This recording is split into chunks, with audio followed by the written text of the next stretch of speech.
Bonjour tout le monde, bienvenue dans notre guidance thérapeutique du mois. Comme d'habitude, je vais vous demander de choisir entre le cadre blanc, le cadre vert, le cadre orange. L'oracle, on utilise les cartes psy de Catherine la Psy, illustrées par Psy Images.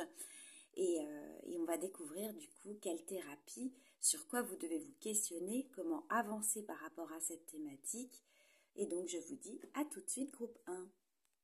Bonjour groupe 1, alors vous êtes tombé sur la thématique de la norme. La norme, c'est un cadre de référence construit au fur et à mesure de notre histoire grâce aux contextes familiaux, culturels et sociaux dans lesquels on a évolué. Et ils nous ont en fait donné des repères qu'on prend plus ou moins pour des vérités et qui dirigent nos actions et nos choix. Donc ces normes qu'on a en nous, elles nous servent à décider pour nous-mêmes, mais aussi à juger, à évaluer les autres et le monde. Et on a tous et toutes des normes en nous, des lois intérieures auxquelles on se réfère et qui nous permettent de nous évaluer, de nous comporter selon des valeurs qui sont les nôtres et des idéaux qu'on nous donne. Enfin, qu'on se donne plutôt. Donc ces lois, elles font en fait notre légitimité. Alors parfois, ces normes et ces lois internes, elles nous écrasent, comme sur l'illustration là que vous avez sous les yeux. Elles nous étouffent, elles nous empêchent de vivre, elles ne sont pas forcément adaptées à ce qui est bon pour nous.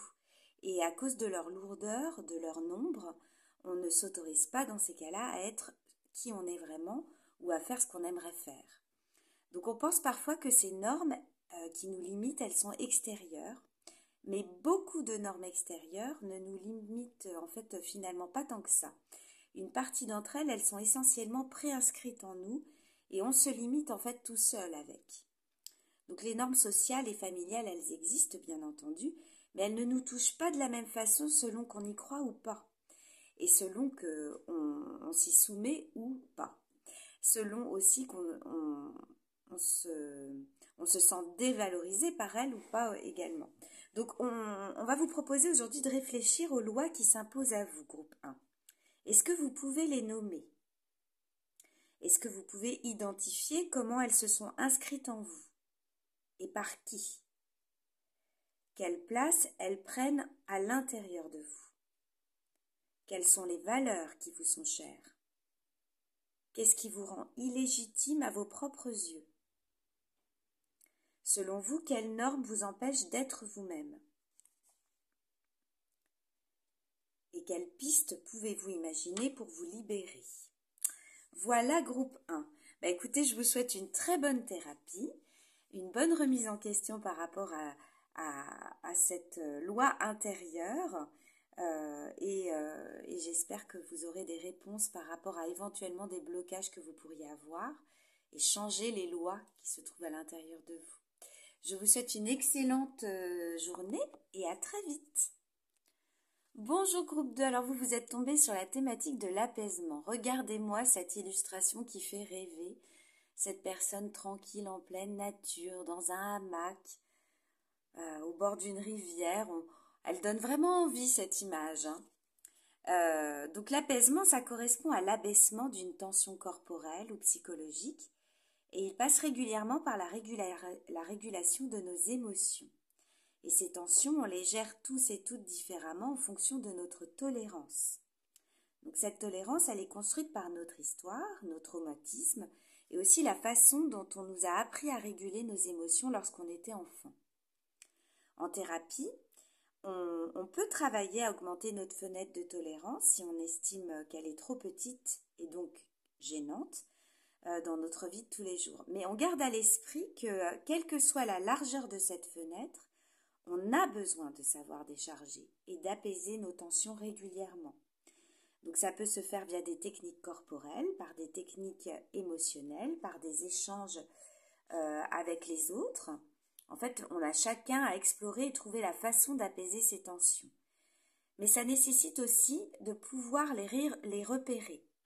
Et parfois, malheureusement, à force d'habitude, on a une trop grande tolérance aux tensions et on se laisse supporter des choses qui sont très très lourdes. Et la nécessité d'apaisement, elle est alors grande, mais on ne s'en rend pas compte parce que En fait, on s'en rend compte que lorsqu'on est à bout. Et l'apaisement, ça peut aussi faire peur dans certains cas parce que ça représente un état de neutralité émotionnelle qui n'est pas très connu quand on s'est habitué à ressentir et vivre fort et à toujours avoir quelque chose qui nous met en tension. Donc groupe 2, qu'associez-vous à ce terme d'apaisement? Comment se manifeste l'apaisement pour vous? Est-ce que vous savez vous apaiser? Est-ce que vous vous autorisez à cet état? Est-ce que vous savez repérer vos tensions? Est-ce que vous savez comment les apaiser? Et quelles sont les choses qui vous font du bien et qui vous permettent de vous apaiser? Voilà groupe 2. Bon bah écoutez, du coup je vais vous souhaiter un très bon apaisement, un très bon sas de récupération, de régénération, de vous remplir de plein de bonnes énergies et je vous dis à très vite. Au revoir. Bonjour groupe 3, alors vous êtes tombé sur la thématique du non-dit.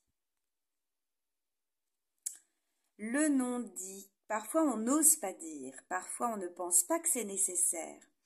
Et parce qu'on se connaît depuis 20 ans, je sais bien ce qu'il pense ou ce qu'elle pense, parce qu'on pense qu'en se taisant, on protège aussi les autres, parce qu'on ne connaît pas toute l'histoire.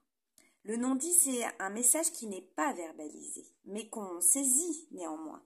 Et le problème, c'est qu'il laisse des traces, parce que ne pas dire, ça signifie pas ne pas communiquer.